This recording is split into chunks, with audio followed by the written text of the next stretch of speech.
Good morning, students. Today I am present to explain the notes of chapter 4 of civics, that is understanding laws. Children, I am going to explain this chapter in easier language in Hindi also, so I hope you would understand the notes in a proper way. First question is, what do you mean by rule of law? Answer law is supreme, यानी कि हमारे देश में सबसे ऊपर law है, law से ऊपर कोई नहीं है, सभी को लॉ फॉलो करते हैं. Even president of a country is not even above the law. Everyone is equal before the law, यानी कि हर एक कानून के सामने, चाहे वो गरीब है चाहे अमीर है, सभी इक्वल हैं. एंड कानून सबको, यानी कि लॉ सबको इक्वली प्रोटेक्ट करता है. And law can not discriminate का मतलब होता है भेदभाव नहीं कर सकता.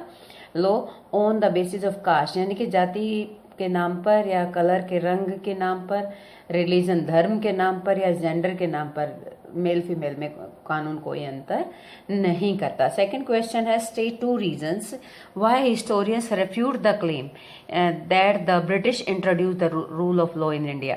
यानी कि 2 कारण बताने हैं हमने किसके लिए, कि हमारे देश के बहुत सारे लोग यूं कहते हैं कि कानून रूल ऑफ लॉ था हमारे देश के अंदर, जो कानून का शासन था, it was introduced by the British. But बहुत सारे हिस्टोरियंस रिफ्यूट करते हैं, इस बात को नकारते हैं. क्यों नकारते हैं?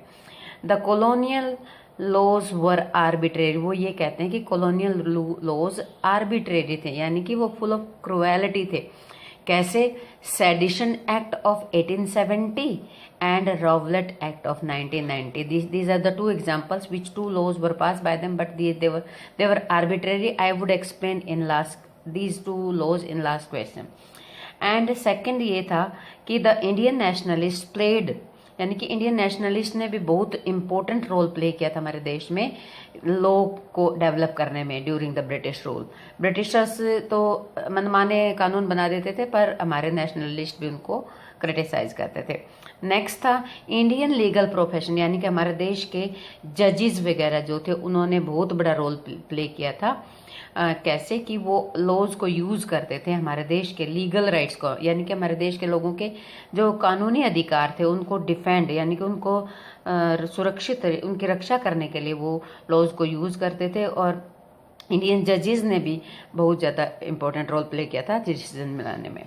नेक्स्ट क्वेश्चन है, define domestic violence and list rights provided by domestic violence act. और इस एक्ट का पूरा नाम है the protection of women from domestic violence act 2005 to help women. यानी कि ये कानून जो डोमेस्टिक वायलेंस के अगेंस्ट एक कानून पास हुआ था हमारे देश के अंदर, 2005 में वो पास हुआ था, लेकिन वो इफेक्ट में कब आया था? 2006 में उसको इफेक्ट में लाया गया था. तो डोमेस्टिक वायलेंस क्या होता है? डोमेस्टिक वायलेंस होता है कि कोई भी फिजिकली या मेंटली औरत को थ्रेट करना, या उसको डराना धमकाना, या उसको उसकी पिटाई करना घर में रहते हुए, that is known as domestic violence. और उसमें कई तरह के जो टॉर्चर है औरतों का किया जा सकता है. फिजिकली भी वो पीटी जा सकती हैं, वर्बली उनको गाली गलौज किया जा सकता है, सेक्सुअली हैरेसमेंट भी हो सकता है उनका, और इकोनॉमिकली भी, मीन्स उनके ऊपर पैसे का भी प्रेशर डाला जाता था कि डावरी लेके आओ अपने पापा से. डावरी का मतलब होता दहेज. और फिर ये जब कानून पास हुआ, उसने ये राइट्स दिए औरतों को, protection against the further violence, यानी कि फ्यूचर में उनके साथ कोई भी वायलेंस नहीं होगा. नेक्स्ट है financial help to meet expenses, यानी कि उसको अगर पति का ये अधिकार बनता है, ये उसकी ड्यूटी बनती है कि अपनी पत्नी को फाइनेंशियल हेल्प प्रोवाइड करे और उसको घर में रहने दे. नेक्स्ट क्वेश्चन है, what is a bill? How does a bill become a law? The proposal for a law, यानी कि किसी भी कानून का जो प्रपोजल रखा जाता है, यानी कि उसका प्रस्ताव रखा जाता है पार्लियामेंट में, उस प्रपोजल को, उस प्रस्ताव को ही बिल कहा जाता है.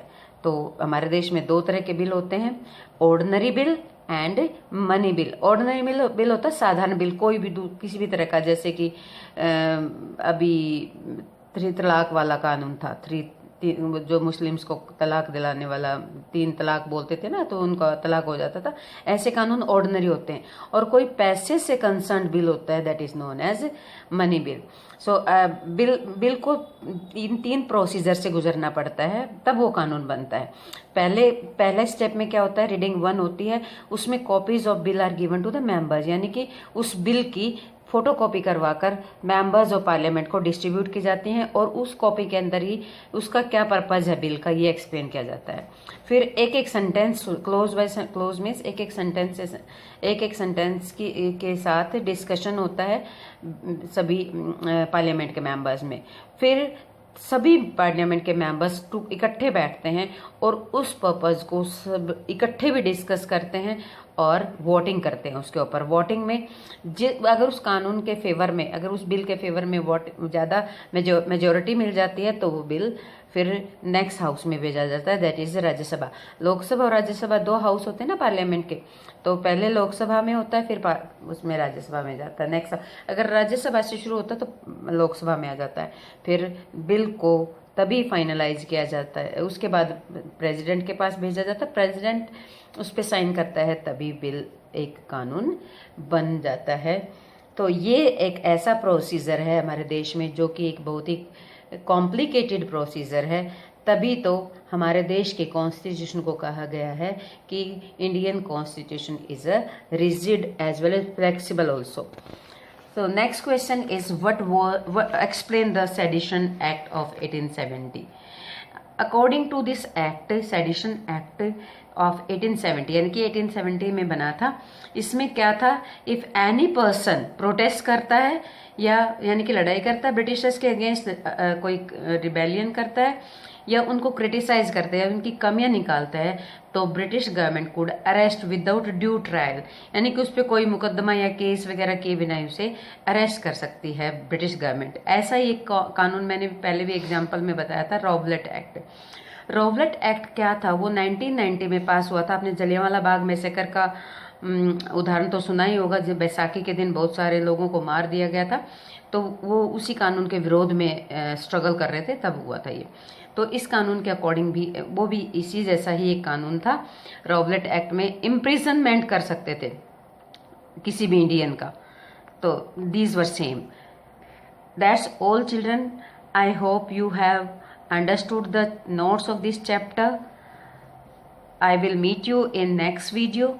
Thank you.